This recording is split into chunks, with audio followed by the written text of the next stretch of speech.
balmaw oni nyankuma aw balmamso madame Sisi Ramata Sissoko anaw ba tantira ka bo Atlanta États-Unis bi ngome boka ne video ninke comment fama na nyogo ma doni ne ro chama message ci kan ni ngante kan video ke mi na ba nye fo toujours kuma do tante mbulu kuma do la fana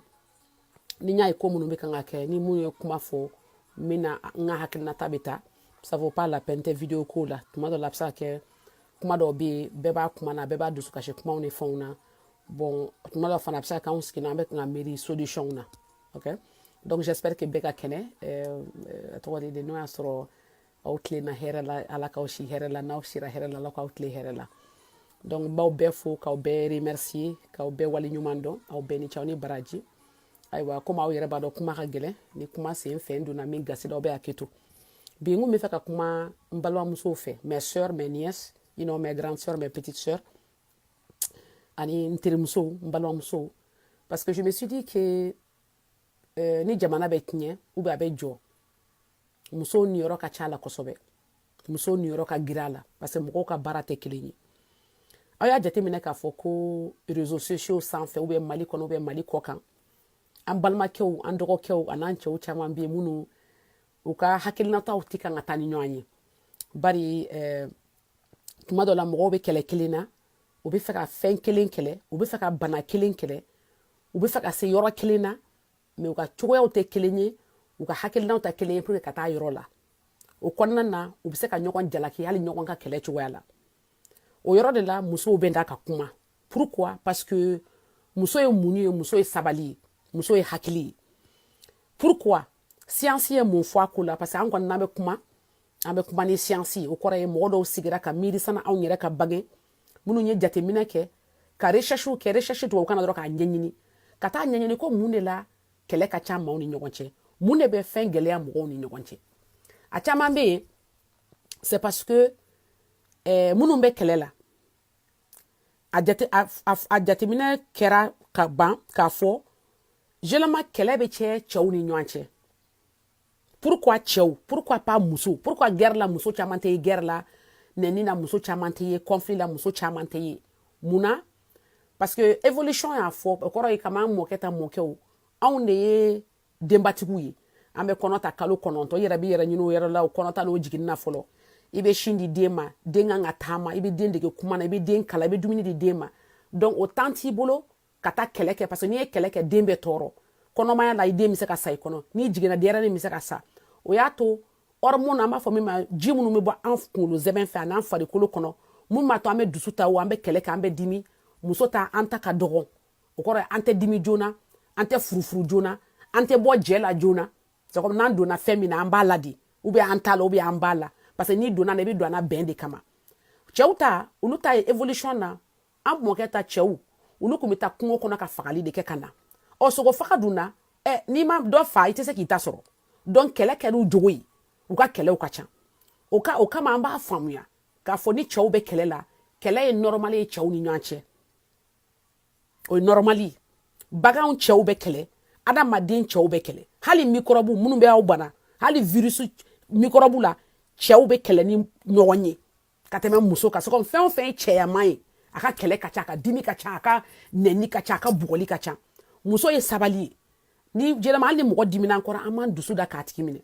na ni video ni kamina bia muso aw de kanga kuma situation calme aw de kanga maw fara nyonka na ye mogo yi mimbe kelela mimbe conflit la mimbe kanga don nenu be ka dodogo ya mbifa aw kaw jija ka kuma tigi fe ka fatigi ya ka sabali aw chewdu aw balma kewdu aw dogo kew aw dinkew chewo che nabi ka villa nabi krefe ni ya be kelela be kanga kele juguya a wele kana kofa ka fa ikarsa e ka sabali ni e malita sisan ambe be kanga kele ke fenkilin kama malika jo faso ka jo ambe bodila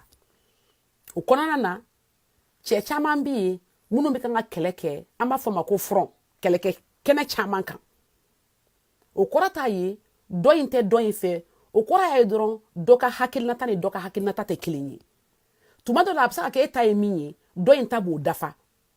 do inte masoma do inte temenoka me o korata ya te kele kilina meta pourquoi muso be saka nyeula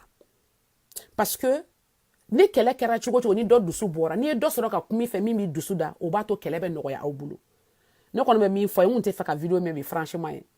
n bɛ fɛ ka kuma musow fɛ a ye kuma aw balimakɛw fɛ a ye kuma fɔ u ka bɛn a ye kuma fɔ ka kan kelen fɔ a ye kuma fɔ ka ɲɔgɔn bonya u kana ɲɔgɔn dɔgɔya u kana ɲɔgɔn bɔrɔtɔ u kana ɲɔgɔn lebu u kana ɲɔgɔn bɔ aw bɛɛ bɛ fili ne kɔni bɛ min fɔ aw ye ne y'aw kɔrɔmuso ye n y'aw dɔw baw ye je vous aime tous très bien sans exception wallahi ala ɲɛ bɛ n na n bɛ fɛn o fɛn fɔ aw ye kelen kelen n b'o de fɔ réseau sanfɛ mun na parce que n b'a dɔn na aw bɛnna foyi tɛ yen jamana tɛ se ka min kɛ maintenant o don ko arasibaci nana bɔ an ye Atlanta komi n y'a fɔ aw ye cogo min n tɛ mɔgɔ kɔ n tɛ mɔgɔ contre la parce que n y'a faamu aw bɛɛ ye jeunes ye aw bɛɛ b'aw ka kɛlɛ kɛcogo la n b'aw ka kɛlɛ respecter n b'aw bonya aw ka kɛlɛ kɔnɔ aw kelen kelen bɛɛ bɛ Mali la aw bɛ Italie aw bɛ France aw bɛ yɔrɔ yɔrɔ diɲɛ na Atlanta ye duguba ye an b'aw bisimila ye an bɛɛ bɛ ku maa o maa y'a programme i bɛ fɛ ka na i ka idée b'i kɔnɔ i ka kɛlɛ b'i kɔnɔ na wallahi dayɛlɛlen don pour toi viens présenter tes idées i bɛ gouvernement contre la wo i b'a pour la wo i bɛ IBK fɛ wo i t'a fɛ wo i bɛ opposition na wo i tɛ opposition na wo i bɛ CDR la wo i bɛ RPM la wo i bɛ an tɛ a banna la wo i bɛ mouvement patriotique la wo aw bɛɛ ka kan anw ma yan ne ka idée ye min ye moi je suis pas contre quelqu'un je peux être contre une idée je peux pas être contre quelque part ta tante un boulot n bɛ fɛ ka min fɔ n'o y'a sɔrɔ hakilinata dɔ b'i kun min ne yɛrɛ t'o miiri k'o ka ɲi peut-être n'i y'a présenté na n bɛ n ta bɔ a la k'i ta to i bolo aw bɛɛ kan k'o de kɛ e ye l'esprit critique kɔrɔ ye min ye mɔgɔ dɔ in bɛ min miiri a bɛ se ka kɛ tiɲɛ tɛ dɛ a bɛ se k'i ta ye tiɲɛ ye mais kana ka kuma gosi a lamɛn i ka essayer k'a faamu i k'i ka idée présenter aw bɛ débat di de kɛ hakilina kɛlɛ min tɛ mɔgɔ la kɛlɛ ye o ma se aw ka ɲɔgɔn banni ka ɲɔgɔn fanɛni komi n y'a fɔ mɔkɛ nɛni ni tulomasama nɛni il paraît que banani kɔni banna fanɛni de tora donc o bɛ ala bolo a b'aw jija aw kana fanɛni fana compter an kɔni t'a nɛni banna ou bien donc a b'aw jija quoi kɛlɛ misɛnw na a kana kɛ aw kana mɔgɔw ka temps perdu parce que an bɛ jamana jɔ de la an bɛ kɛlɛ sɛbɛ de la o kama kɛ n ye nin video kɛ quoi pour que ka kuma aw fɛ dɔrɔn je vous en prie n b'aw deli quoi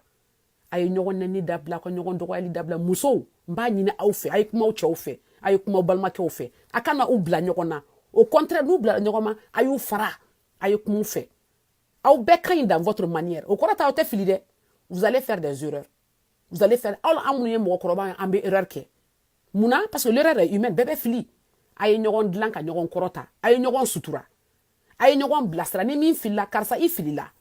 e k'a jateminɛ aw bɛɛ bɛ kan ka kɛlɛ kɛ kɛlɛ kelen kama aw bɛɛ bɛ fɛ Mali de ka jɔ mais i b'a sɔrɔ Musa bɛ Jɛnɛba contre la Jɛnɛba bɛ Madu contre la Madu bɛ Burama contre la Burama aw bɛɛ bɛ ɲɔgɔn contre la pour la même raison ne yɛrɛ je suis confuse parce que n t'aw ka kɛlɛ yɛrɛ faamuya o de la n tɛ don aw ka kɛlɛ la parce que je n'ai pas le temps en même temps kɛlɛ tɛ quoi kɛlɛ cogoyaw de tɛ kelen ye aw kan ka ɲɔgɔn faamu o kɔnɔ donc moi je compte sur vous les nièces comme New York Atlanta Philadelphie Washington Paris Bamako hein ka taa Dakar toutes mes nièces toutes mes sœurs faites tout pour lutter pour la cohésion nationale. Il ne peut pas avoir d'union sans les femmes. Il ne peut pas avoir de cohésion sans les femmes. Il ne faut pas avoir d'entente sans les femmes. Ni muso te maaw te fara ɲɔgɔn kan. Donc hali sisan cɛw ni message ye laban ye aw ta ye an b'aw deli a y'aw bolo da aw dusu kan a y'o bɛn kɛlɛ kan Mali ka hɛrɛ de kama aw b'a kɛ Afrique ka hɛrɛ jamana ka hɛrɛ personne n'a un intérêt personnel. Je sais que beaucoup d'entre vous avez accusé car ça ira de kadaye intérêt personnel de dobo bébé a tiré à la de quoi. OK? Chacun a son intention, chacun a son sentiment. Donc franchement, bien samedi, you know, je me suis dit que peut-être même une vidéo fitting que ayo jija. Ko Musa ko Jɛnɛba ko Madu ko ta kana lema ala kama akona nyogon bisiki ka nyogon ka kuma lame. Avec kan nyogon accuser beaucoup de choses sur du faux.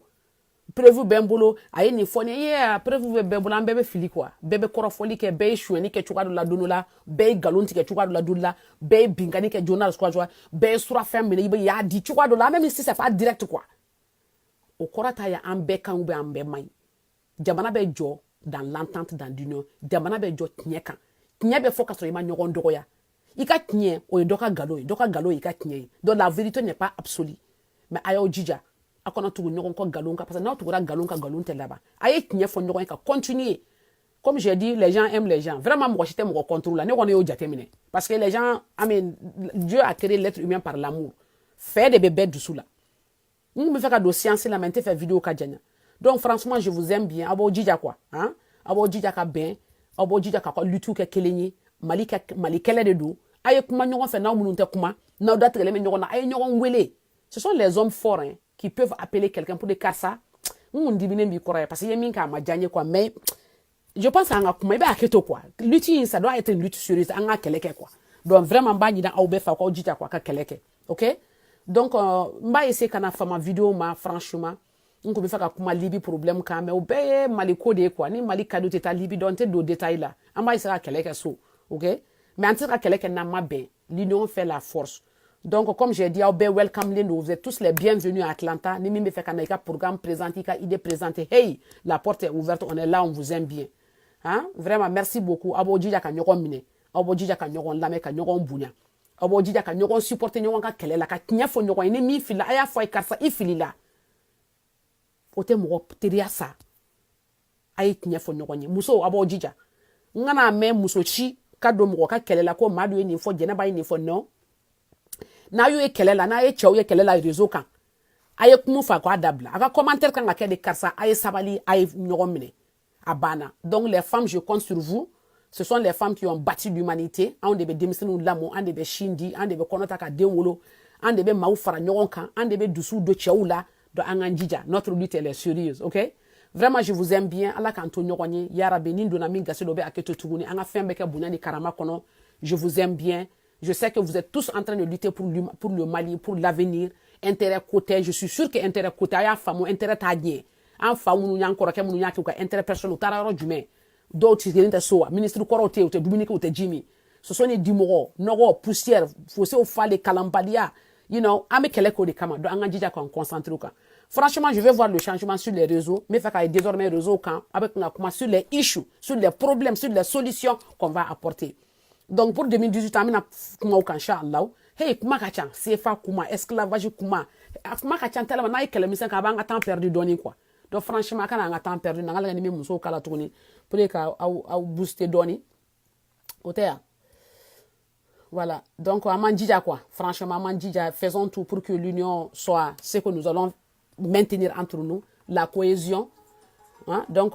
30 secondes de musique quoi, pour les muso otea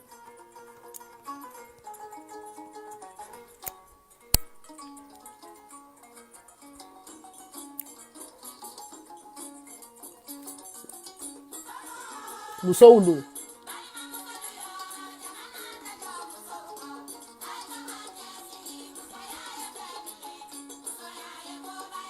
Voilà. Donc, soyez cool. D'abord, dis à mes soeurs, ok? Je vous aime bien. Là, quand on est, ok? Bye bye.